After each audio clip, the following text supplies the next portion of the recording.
Today, we are going to move through a problem where we're calculating the work done by a force on an object. Now, the fear tends to arise from the fact that this particular problem is asking us to answer it in terms of variables. This is where the panic sets in. Get over it. Remember, we treat variables exactly like we do numbers, so don't allow that panic to creep in. It shuts down your brain. You have a lovely brain. So let's keep it working, which of course we know technically is not work because it doesn't have a displacement vector in the same direction as the force vector, but I digress. Let's get started. The problem. A crate with mass of m is on a ramp that is inclined at an angle of 30 degrees from the horizontal.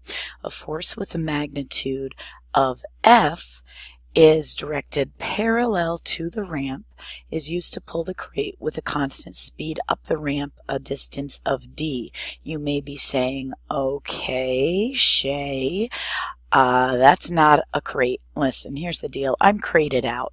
Also, I do have a guy pushing. The only reason I have him pushing instead of pulling is because I was able to draw a stick figure more easily pushing. It's going to have the same result, I promise. Remember, we can move vectors anywhere we want as long as we keep the same angle and magnitude. So the very first thing that we're going to do is draw a free body diagram. Anytime we deal with forces, we should be drawing a free body diagram. Now, in this instance, our car or crate, oh look, there you go, it's a free body diagram. Now it looks like a crate. Now we consider all of the forces on this. Well, we do have our man pushing or pulling, and we said that is a force F. That's what the problem says.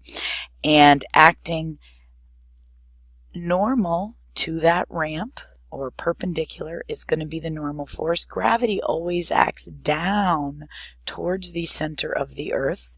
We're going to have rolling friction acting backwards, and I do believe those are all of our forces that we need to take into consideration. Let me just fix this.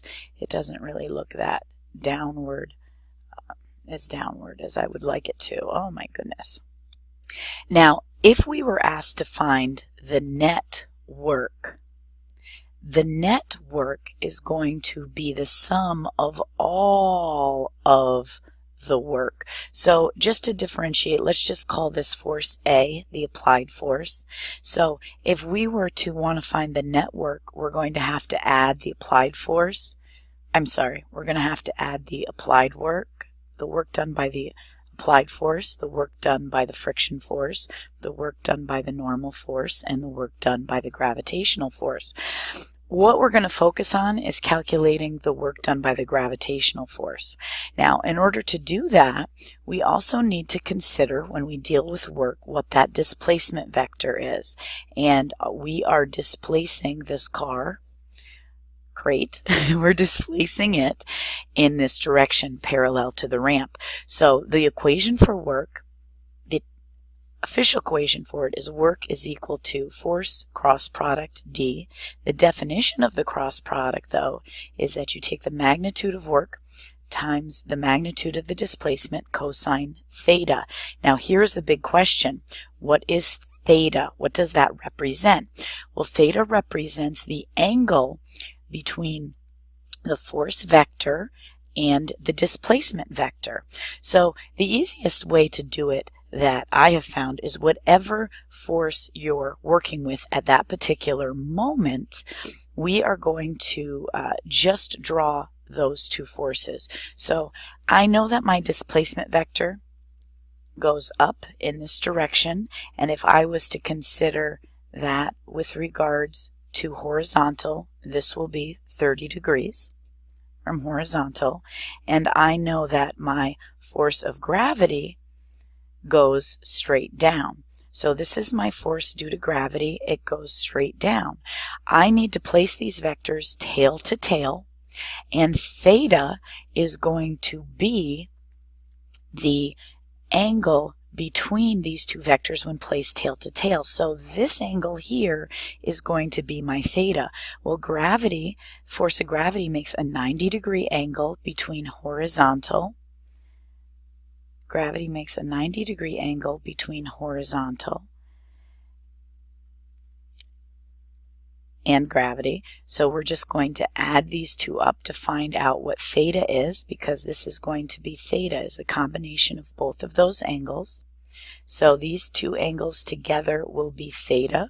So in this particular case, theta is going to be 120 degrees. So the work done by the force of gravity is equal to the force of gravity times the displacement cosine theta.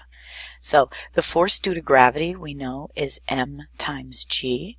The displacement is d cosine 120. Cosine 120 is negative 1/2. So the work done by gravity is negative 0.5 times the mass times g times d. As long as you treat the variables just like numbers, you'll be okay. So if we were trying to calculate net work, that would go up here. And that wasn't the question we were dealing with today, but here the work done by normal force is just going to be 0 because it's at a 90-degree angle to that displacement. And we could go ahead and calculate the work done by this applied force and the work done by the friction force using the exact same method. If you want me to go through that, go ahead and comment below. Make it a great day. Peace.